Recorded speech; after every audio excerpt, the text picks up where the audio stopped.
What is going on, Crypto Nation? Welcome to Dapp Central. My name is Fareed, and in today's video, I want to highlight all of the ins and outs surrounding the recent lawsuit that has just come down against the Binance exchange, which is arguably one of the largest exchanges when it comes to crypto, as well as the recent lawsuit that has just come down against the Coinbase platform as well. Now, what the SEC is alleging is that both of these centralized exchanges were basically marketplaces for unregistered securities, and therefore they were breaking the US law. And so as a part of today's video, I want to break down the SEC versus Binance and exactly what we know, exactly how this could potentially affect Cardano, and then I also want to touch on the SEC versus Coinbase. And then at the very end of this video, I want to give you guys my particular thoughts as to exactly what is going on and what we could expect in the future for crypto. Now, before we jump into all of the information surrounding the SEC and Binance, what I do want to do is touch on the fact that all of this will be stemming on the Howey test. Now, the Howey test is basically how the SEC determines whether or not something is considered as a security. So in order for something to fall in the category of a security, it needs to adhere to all of the following. Number one, it needs to require an investment of money. Number two, it should be operating as a common enterprise. Number three, there should be some sort of expectation of profit. And then number four, this should all be derived from the effort of others. So now that we better understand exactly what is required for something to be considered a security by the SEC, let's jump into the first article here, which is going to be what was just released when it comes to the SEC versus the Binance exchange. So let me share my screen again with you guys. And what we can see here is that this was just released on June 5th. And it states here the SEC has just stated in a complaint that the agency believes that BNB, which is the token for the Binance network or the Binance smart chain, ADA or Cardano, Solana, MATIC, Atom, FIL, ALGO, COTI are all considered asset securities, while noticeably leaving out Ethereum and XRP, just as new crypto legislation has been proposed in the House. So interesting timing. Now, I do also want to touch on the fact that this particular allegation also includes SAND, MANA, and AXS, or the Axie Infinity token. Now, those are going to be tokens for metaverses. And again, I'm going to be giving you guys my thoughts here in just a minute. If I jump over into the official article that was released, or the press release that was just released on the actual SEC website, it states here that amongst other things, the SEC alleges while Zhao, who's going to be the CEO of Binance, right? A lot of people know him as CZ, and Binance publicly claimed that US customers were restricted from transacting on Binance.com. Zhao and Binance in reality subverted their own controls to secretly allow high-value US customers to continue trading on the Binance.com platform. Furthermore, the SEC alleges that while Zhao or CZ and Binance publicly claimed that Binance US was created as a separate independent trading platform for US investors, CZ and Binance secretly controlled the Binance US platform's operations from behind the scenes. If I scroll down a little bit further, there's going to be three different things that Binance and BAM trading are all being charged with. So it reads, the complaint also charges violations of critical registration-related provisions of the federal securities laws. Now, this states here that Binance and BAM Trading operated unregistered national securities exchanges, broker-dealers, and clearing agencies. Number two, Binance and BAM Trading again operated unregistered offers and sales of Binance's own crypto assets, including a so-called exchange token or BNB, a so-called stablecoin, which is Binance's BUSD, and a certain crypto lending product and a staking as a service program. And then very lastly, that CZ or Zhao controlled the operations of an unregistered national securities exchange, broker-dealer, and clearing agencies. So this is quite a bit to all be coming down at an interesting time where there's just so much uncertainty when it comes to the crypto space, especially within the US. I personally think that with the recent collapses of all the banks, right, with the talks of a recession, which is currently ongoing within the United States, that this has really been a time for crypto to shine. But it seems like there's been a lot of other parties trying to make sure that crypto does not have the ability to shine through all of this mess. So I think that this is one of the pieces here that is all coming together, and it's all becoming more and more visible with the legislation and the SEC really trying to do their best here to prevent crypto from thriving. Now, if I jump over into this next tab here, what I want to do is quickly touch on the fact that while this is all coming against Binance.US, that Binance as a whole, which is going to be the bigger part of Binance.US, holds the majority of the weight. So what we can see here is that Binance.US has a significantly lower trading volume than Binance due to its limited user base, and Binance.US also offers fewer cryptocurrencies and trading pairs compared to Binance. So Binance.US is what's being targeted as a part of this securities lawsuit. And keep in mind that the bigger company, which is Binance as a whole, actually holds the majority of the assets and the majority of the trading volume. So when we're comparing Binance.US versus Binance, we can see that the headquarters for Binance.US is right now within San Francisco, whereas Binance is just unspecified. We've got over 600 cryptos for Binance as a whole, whereas Binance.US has a little bit over 100. And then the biggest thing I want to look at here is going to be the liquidity. So we can see that as a part of June 3rd of 2022, which is a little bit outdated now, we saw that there was $147 million being traded over a course of 24 hours on Binance.US, whereas that is hugely different than when we're looking at 11.9 billion or almost 12 billion being traded in a 24-hour volume in terms of Binance. So Binance is a lot larger than Binance US, which is currently being targeted as a part of this lawsuit. Now, if I jump over into this next tab here, we've got a brief response from Binance. And then what I want to do is take a break and then touch on exactly what some of these other facts surrounding this lawsuit are. So it states here from Binance, we are disappointed that the US Securities Exchange Commission chose to file a complaint today against Binance seeking, amongst other remedies, perpetrated emergency relief. From the start, we've been actively cooperating with the SEC's investigations, and we've worked hard to answer their questions and address their concerns. Most recently, we've engaged in extensive good faith discussions to reach a negotiated settlement to resolve their investigations. But despite our efforts with its complaint today, the SEC abandoned that process and instead chose to act unilaterally and litigate. We are disheartened by this choice. In the second paragraph right below, it says here, today's action is another line of examples where, as with crypto projects facing similar suits, the commission has determined to regulate with blunt force weapons of enforcement and litigation rather than the thoughtful, nuanced approach demanded by this dynamic and complex technology. Unilaterally labeling certain tokens and services as securities, even ones over which US authorities have asserted jurisdiction, only compounds these problems. I think what they're basically saying here is that we've heard so many different rulings as to how these assets should be treated. And the fact that the SEC is then coming along and trying to label everything here as a security, right, which I just talked about, which is Cardano, Solana, MATIC, SAND, AXS, all these tokens as securities in one gigantic wrapper is not necessarily fair. Again, given the fact that we've had other proceedings take place that give us a separate outcome. So now that we understand exactly what Binance is being charged with, what I want to do is just take a second to kind of touch on exactly what this could potentially mean for crypto as a whole. So number one, BNB and BUSD are being included in this particular lawsuit. Again, BNB is going to be the exchange token for Binance, whereas BUSD is going to be their stablecoin. Now, we also saw COTI included as a part of this lawsuit. And if you're wondering exactly what COTI has to do with all of this, well, they're going to be the stablecoin provider for Cardano. So what's interesting here is the fact that they're targeting stablecoins. If you guys recall, I just showed you guys what the Howey test was. So let me actually pull that back up.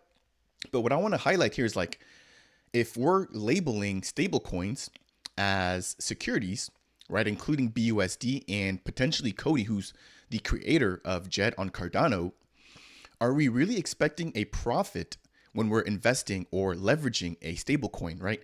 One of the requirements of the Howey test here is going to be the expectation of profit. Well, I personally don't expect profit when I'm investing in a stablecoin. There's a reason why it's called a stablecoin. It's because I'm expecting the price to stay stable.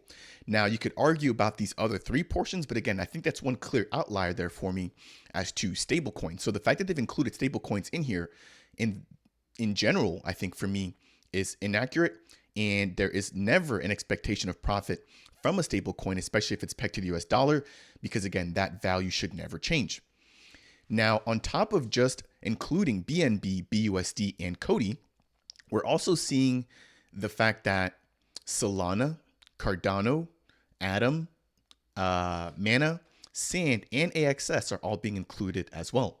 Now, I do believe that they've said that they do plan on adding additional tokens to this particular lawsuit, but it seems like they're not only targeting L1s, but they're also targeting L2s.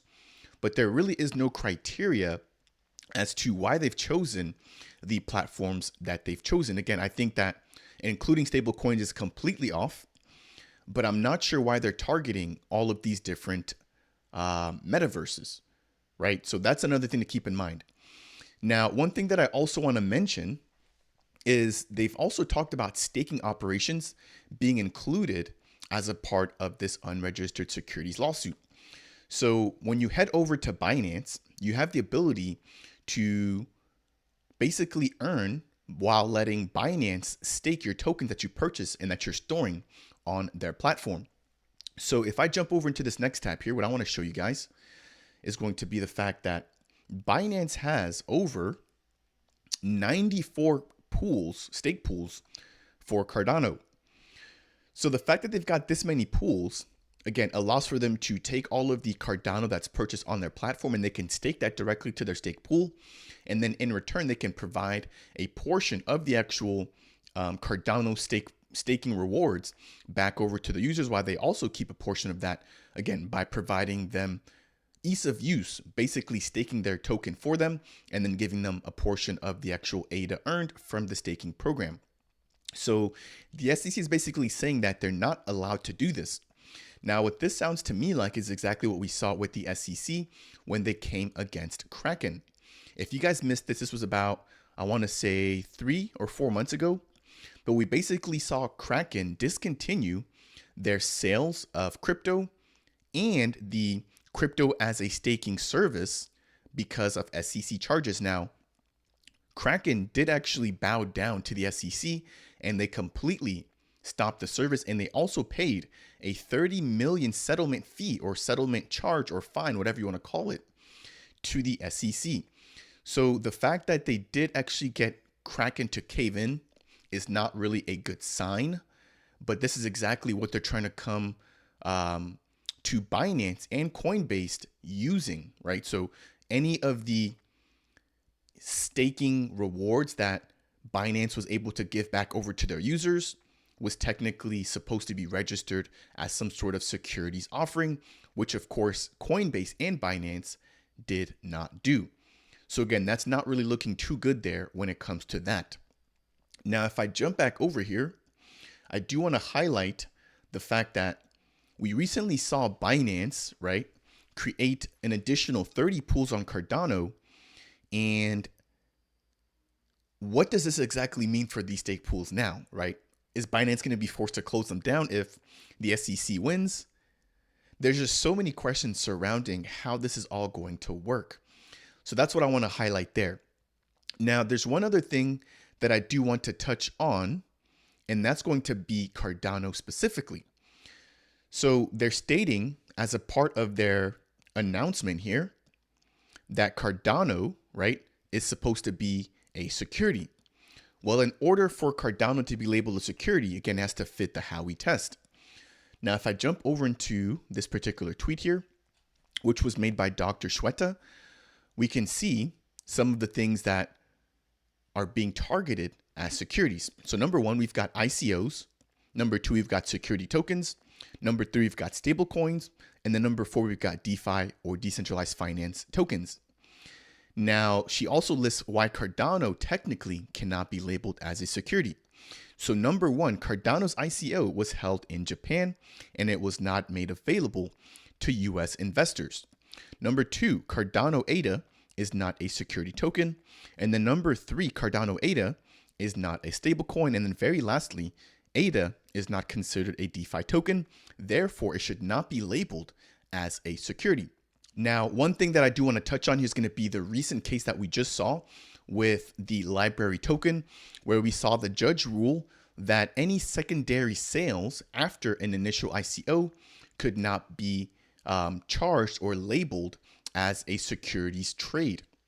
So, for example, how we have seen the Cardano ICO take place outside of the US, if we were to see that token then traded inside of the US after the fact, or after the ICO that took place in Japan, that those tokens traded on US soil after the fact could not be labeled as securities offerings or as securities tokens. So keep that in mind there. Now, we've also seen a response from Charles Hoskinson, which I do want to touch on very briefly. So let me jump back over here and share this with you guys. And so this is directly from Charles's Twitter, and he's also actually had two different Twitter spaces, or excuse me, YouTube videos breaking down his thoughts, which I'll leave linked down below. So with respect to Binance, I'm currently reading through the SEC complaint. It's over 130 pages, but it seems like the next level or the next series and steps to implement Choke Point 2.0 in the United States. If you guys aren't familiar with what Choke Point 2.0 is, it's basically a plan that people have labeled that the US government is taking to basically stop people within the US in investing in crypto. So they're basically trying to close down all of the fiat on-ramps that allow people to get into crypto, which, as I mentioned before, Binance and Coinbase are arguably the two biggest platforms that people in the US use in order to invest in crypto. Now, the end goal is an agenda-based CBDC, or central bank digital currency, partnered with a handful of massive banks, and end-to-end control over every aspect of our financial life. Now, what this is basically saying is that this is being done in purpose or on purpose in order to roll out these CBDCs, which are basically going to be digital currencies, but they're going to be backed and tracked by the government, right? Now, we don't want that. That's exactly why we're in crypto, is to get away from any sort of monitoring by the states or the governments. Jumping back into the second paragraph written by Charles, a regulatory event is where you have a debate about compliance with a law or guidance. This particular event, however, seems to be a political, philosophical disagreement with the very existence of cryptocurrencies and what they represent. An unelected group of people have decided that concepts like self-sovereign identity, owning your own wallet, and the freedom to control your economic agency should be removed from the masses and given to the quote-unquote enlightened few. Charles continues to state, honestly, what is happening isn't anything new. It's always been the same fight between freedom and authoritarianism, just with a few different players, technology, and words. It does seem like this particular event is a perfect opportunity for the entire industry to set aside its fragmented nature and to unite for a common sense of set rules and guidelines that can prevent the United States from slipping into a dystopia that would make 1984 look like a vacation. That said, Charles plans to continue reading the entire document and giving us his breakdown, but I couldn't agree with him more. Right now, I think is a great time for the entire space to really come together and to put aside our differences between chains and different technologies for the greater fight, which is the common adoption and the common benefits of what crypto brings. So the very last thing I want to touch on here as a part of this video is going to be the SEC and their latest lawsuit versus the Coinbase platform. Now, this was released earlier today, and this is going to be very similar to what we saw with the SEC lawsuit against Binance. So we've got a little bit of breaking news here that was reported by the Cardano Times, stating the United States Securities Exchange Commission has charged Coinbase, an international cryptocurrency exchange that has the largest presence in the US, with operating as an unregistered securities exchange. Now, the director of the SEC states the following: you simply cannot ignore the rules because you don't like them or because you'd prefer for different ones. The consequences for the investing public are far too great. while Coinbase's calculated decisions may have allowed it for it to earn billions, it's done so at the expense of investors by depriving them of the protections of which they're entitled to. Now, I believe that everybody in the space is an adult and they should have the ability to invest in whatever it is that they want. And I'm also wondering, why have they let this go on for so far? Could it be because of the FTX explosion that we just saw over the course of November? Or could it be the fact that they're just getting scared of what crypto is really getting ready to do for the greater masses? Again, it's allowing for people to be their own bank and for people to manage their own assets and also tap into financial tools that have only been available to the select few or the rich within the current economy. So that's going to be it there for that particular update. If I jump into the very last tab here, we've got the official press release by the actual SEC against Coinbase.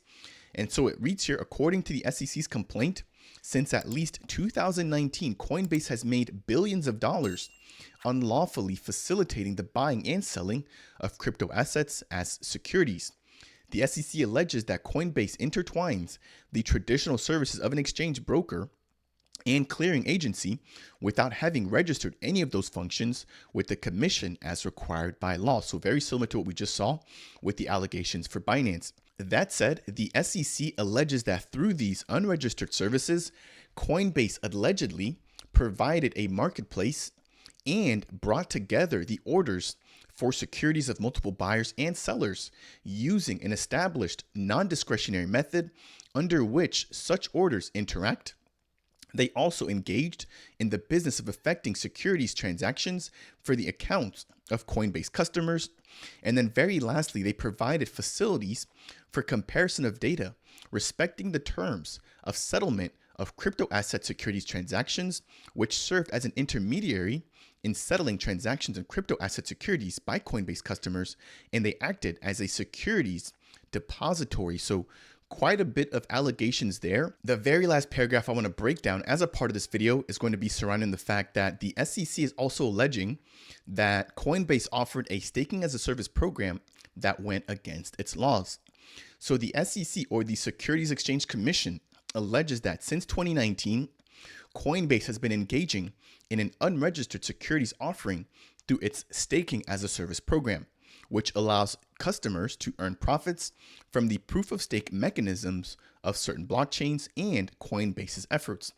So they're doing their best to tie these allegations back to the Howey test. Now, through the staking program, the SEC states that Coinbase allegedly pools each type of customer stakeable crypto assets, then stakes the pool to perform blockchain transaction validation services, and then provides a portion of the rewards generated from this work back over to its customers whose assets were a part of that pool. In closing, Coinbase failed to register its offers and sales of the staking program as required by law. So as you guys can see there, they really did their best to word this in a way that made this very clear that this was breaking or failing parts of the Howey test.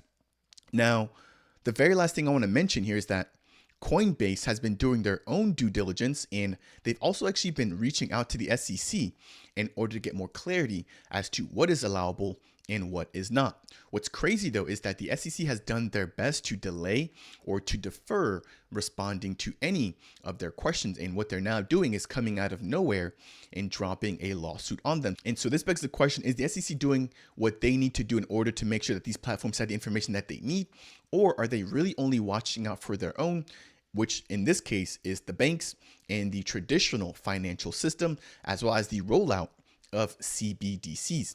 As you guys can probably expect, they're not too happy with all of the money or all of the fiat rolling out of traditional banks and into crypto. Another thing to keep in mind right now is that XRP, or Ripple, is also facing the SEC scrutiny, given the fact that they are also being labeled as a security. Now, we've heard from Ripple themselves state that they're basically getting close to hearing some kind of verdict. And right now, everything does seem to be leaning towards the fact that XRP could be winning this case. Now, if XRP wins, could the SEC only be doing this to prolong or to go after somebody else?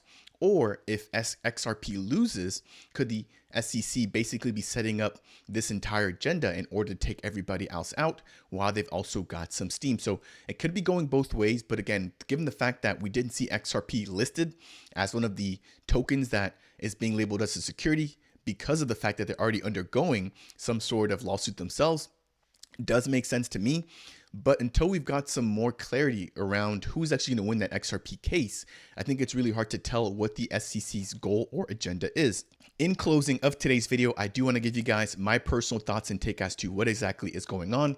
I think that the SEC is trying to do their best to slow down and stifle the on-ramps as well as the adoption of crypto within the US. Now, what could be the result of this? Well, number one, I think we're just going to see a uproar when it comes to crypto within the US, and we're going to start to see this really become a one-sided voting issue. I believe that number two, we're going to see the adoption of crypto just flow out of the US into other platforms or other nations that adopt or that welcome crypto adoption. And then just like we saw with China, right, which they recently had banned the mining of crypto, we just saw that the miners moved over into other nations that were crypto friendly, right? So could we see the same exact thing happen with the United States? I definitely think so. Could we see companies as well as people moving outside of the US to crypto-friendly nations? I definitely think it's a possibility now, seeing how aggressive and how intransparent the SEC has been and exactly what they've been doing very lately. But let me know what you guys think down below. We've already seen Binance now being targeted. We've seen Coinbase. We've seen Kraken already taken down. Who could potentially be next on the horizon? Could it be KuCoin?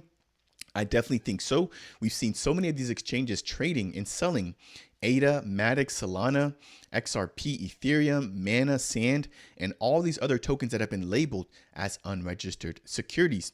And that is going to bring us here to the end of today's video. Again, breaking down all the latest news and articles surrounding the lawsuits coming down against Binance and Coinbase. Let me know what you guys think down below. Has the SEC done this in a way that makes sense, or are they really doing this in a way to kind of take a stab or take a shot at crypto and slowing it down when it comes to adoption within the US? If at any point you guys found today's video to be helpful, please make sure to tap that like button. If it's your first time stopping by the channel, consider subscribing. If you guys have any questions for me surrounding anything that we touched on as a part of today's video, then please make sure to leave a comment down below. That said, and as always, I will see you guys in the next video.